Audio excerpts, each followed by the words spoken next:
Good morning friends, स्वागत है आप लोग का स्मार्ट क्लासेस में। चलिए आज हम देखेंगे क्लास 10th का चैप्टर 16। ठीक है, विज्ञान है आप लोग का, प्राकृतिक संसाधनों का प्रबंधन। आज इसका पार्ट 2 है। ठीक है, पार्ट 2 में छोटे छोटे चीज है जिसको आप एक बार खाली देख लीजिए, ऑब्जेक्टिव टाइम में आपका निकल जाएगा। देखिए कहता है सभी के लिए जल। सही बात है। आप एक चीज बताइए, जल किसकी आवश्यकता, किसी एक की है? नहीं है। जल क्या है? सभी की आवश्यकता है, चाहे दुनिया में वो कोई सा भी प्राणी हो। अगर प्राणी है तो जल की उसकी आवश्यकता है। प्राणी के साथ साथ पादप को भी है, हर किसी को है। ठीक है, तो धरती पे रहने वाले सभी जीवों की मूलभूत आवश्यकता क्या है? जल है। धरती पे जो भी रहते हैं उनकी मूलभूत आवश्यकता क्या है? जल है।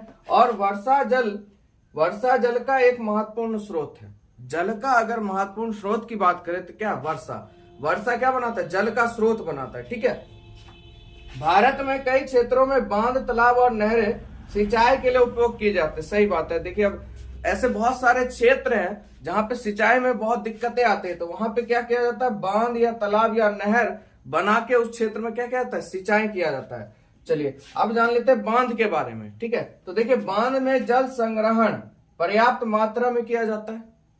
बांध के कारण क्या होता है? जल का जो संग्रहण है वो भारी मात्रा में, यानी या कहिए पर्याप्त मात्रा में, जितनी आवश्यकता है उसके अनुसार वहां पे संग्रहण हो जाता है, जिसका उपयोग केवल सिंचाई के लिए नहीं बल्कि विद्युत उत्पादन में भी किया जाता है। अब बांध से आपको दो चीज का फायदा हो गया।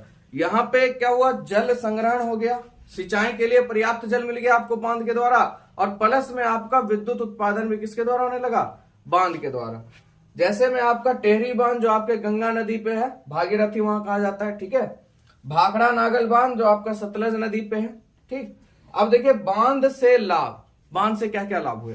तो सिंचाई के लिए पर्याप्त जल मिला। सिंचाई के लिए क्या मिला? पर्याप्त जल मिला। उसके बाद विद्युत उत्पादन के लिए विद्युत उत्पादन में लाभ मिला, और क्षेत्रों में जल का लगातार वितरण हुआ। ठीक है, तो ये लाभ थे। अब एक चीज बताइए, लाभ होगा तो हानि तो जरूर होगा, क्योंकि लाभ और हानि क्या है? दोनों भाई भाई हैं। ठीक है, तो अब बात करते हैं बांध से हानियां। तो बांध से हानियां हम बात करें, सबसे पहले तो सामाजिक समस्याएं आई। क्या है वो? देखिए इससे बड़ी संख्या में किसान और आदिवासी विस्थापित होते हैं। ठीक है, और इन्हें मुआवजा भी नहीं मिलता। अब मान लीजिए जैसे बांधे के बगल में, जैसे मान लीजिए कोई गरीब आदमी हो, क्या करता है?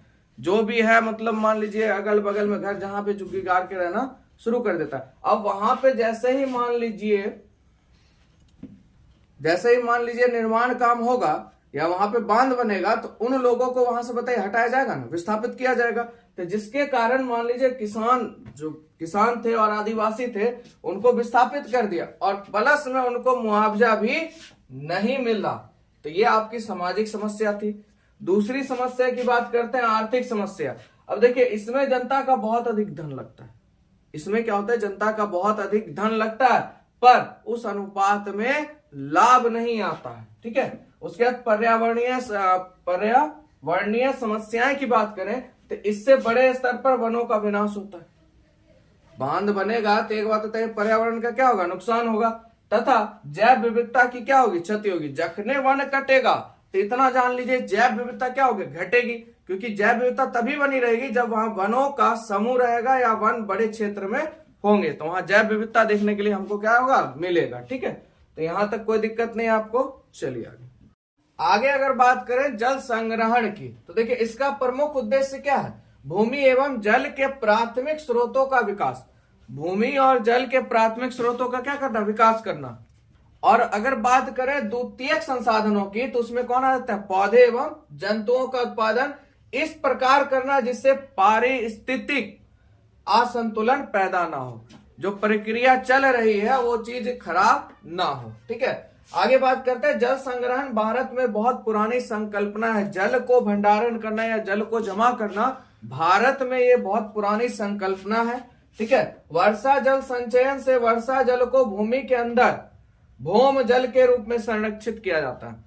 अब जो वर्षा का जल है उसको किसी समान में संग्रहित नहीं किया जाता है, भूमि पे ही भौमजल के रूप में उसको क्या कहता है? संग्रहित किया जाता है। अब मान लीजिए आप थोड़ा सा खड्डा कर दिए या कुइयां बना दिए, उसमें पानी सब जमा हो गया, तो किस में आ जाएगा? भौम जल का लेवल बढ़ेगा, भौम जल में पानी स्थापित हो गया। तो उसी तरह से वर्षा जल का पानी किस रूप में संचयन मतलब संग्रहण किया जाता था?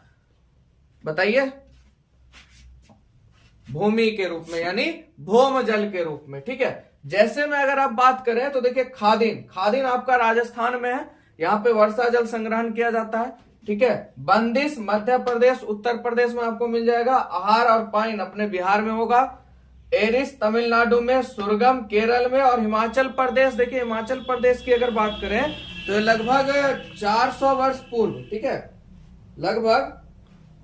लगभग 400 वर्ष पूर्व इसका उपयोग होता था कुल्हा का। ठीक है, तो ये क्या करते थे, मतलब पानी को जमा करके छोटे छोटे नालियां बना के अपने खेतों में सिंचाई का काम करते थे, नीचे लेके आते थे, हिमाचल प्रदेश में होता था। ठीक है, तो इसमें से कोई सा भी आपके एग्जाम में पूछ, सबसे खादीन आपका हो गया, कुल्हा हो गया, और अपने बिहार का जो भी है आहार और पाइन। ठीक है, आगे बात करते हैं जल के भौमजल के रूप में संरक्षण के लाभ। अब जब आप पानी को भौमजल के रूप में संरक्षण कर रहे हैं, रख रहे हैं, तो उसके लाभ क्या है। देखिए, यह वाष्प बनकर नहीं उड़ता, यह वाष्प बन के क्या होगा, नहीं उड़ेगा, क्योंकि संग्रहण ज्यादा मात्रा में होता है। ठीक है, परंतु आसपास में फैल जाता है, क्या होगा, आसपास में ये फैल जाएगा, मतलब नमी प्रदान करेगा, जो भी बड़े क्षेत्र में वनस्पति है उनको क्या होगा, नमी प्रदान करेगा। ठीक है, इससे मच्छरों की जनन की समस्या नहीं होती।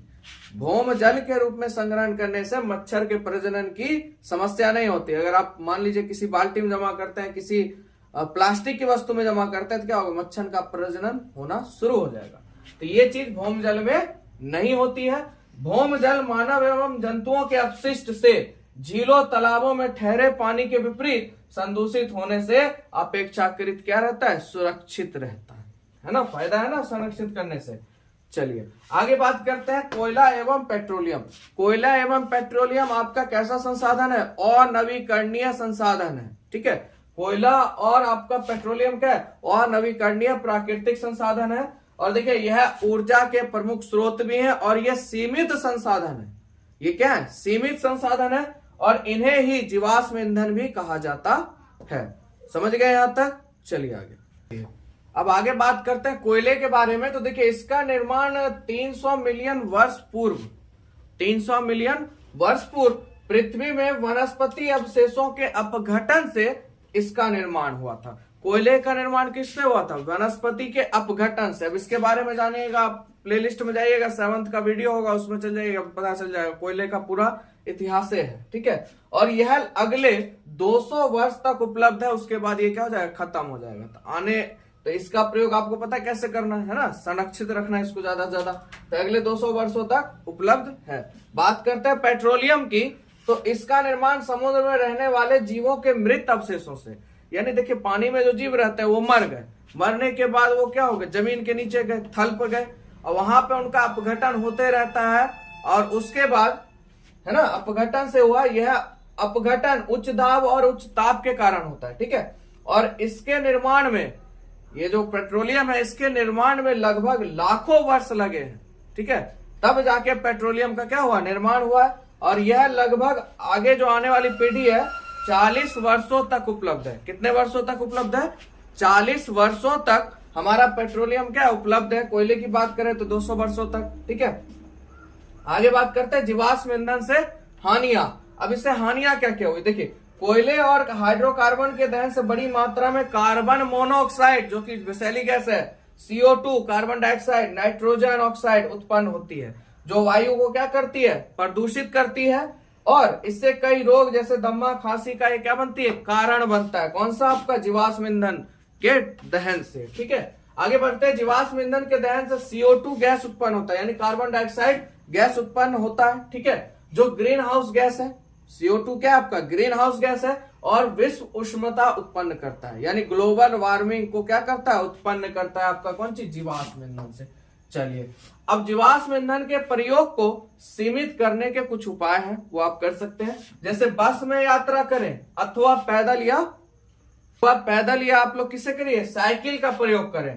अपना वाहन प्रयोग में ना लाएं, जब जरूरत हो तभी अपना वाहन का प्रयोग करें, तो इससे जीवाश्म ईंधन का आप लोग बचत कर सकते हैं। ठीक है, उसके बाद सीढ़ियों का उपयोग करना, ना कि लिफ्ट का। सीढ़ियों का उपयोग करें, ना कि लिफ्ट का। अपने घरों में बल्ब तथा पंखे जरूरत हो तो इस्तेमाल करें, उसका स्विच काम में रहने दीजिए। जब जरूरत ना हो तो बल्ब और आपका जो स्विच है पंखे का, उसको क्या कर दें, बंद कर दें। ठीक है, घरों में बल्ब के बदले CFC को जलाएं, यानी फ्लोरोसेंट बल्ब, CFL को। ठीक है, घरों में बल्ब के बदले क्या चीज का इस्तेमाल करें? CFL का, जिसको क्या कहते हैं? फ्लोरोसेंट ट्यूब, इसका प्रयोग करें। और सौर ऊर्जा वाली वस्तुओं का ज्यादा से ज्यादा क्या करें? उपयोग करें। सौर कुकर हो गया, सौर ऊर्जा से आपका बिजली उत्पादन होता है, इसका उपयोग करें। तो जीवाश्म ईंधन का प्रयोग क्या होगा? सीमित होगा, कुछ हद तक के लिए बचेगा। चलिए, ये यहाँ पे क्या हो गया? खत्म। एक पॉइंट और है, उसको भी देख लेते हैं। तो आप लोग समझ गए सौर ऊर्जा की वस्तुओं का उपयोग करना है, जिससे मान लीजिए अगर इसको सीमित करते हैं तो इनकी दक्षता भी बढ़ेगी और तथा वायु प्रदूषण को भी कम किया जा सकता है। ठीक है, तो ये हो गया आपका चैप्टर खत्म। आपको वीडियो कैसा लगा प्लीज अपना फीडबैक जरूर दिया कीजिए, और जल्द आप लोग के लिए और भी चैप्टर आने वाले हैं टोटल। ठीक है, और आप लोग को मैंने बोला था कि थोड़ा सा सपोर्ट कीजिएगा, तो लाइव आने का प्रयास है आप लोग के लिए, अच्छे से तैयारी हो, प्लेटफॉर्म आपके लिए बनाना चाहता हूं मैं। ठीक है, तो आज के लिए इतना ही, मिलेंगे अगले वीडियो में। Thank you.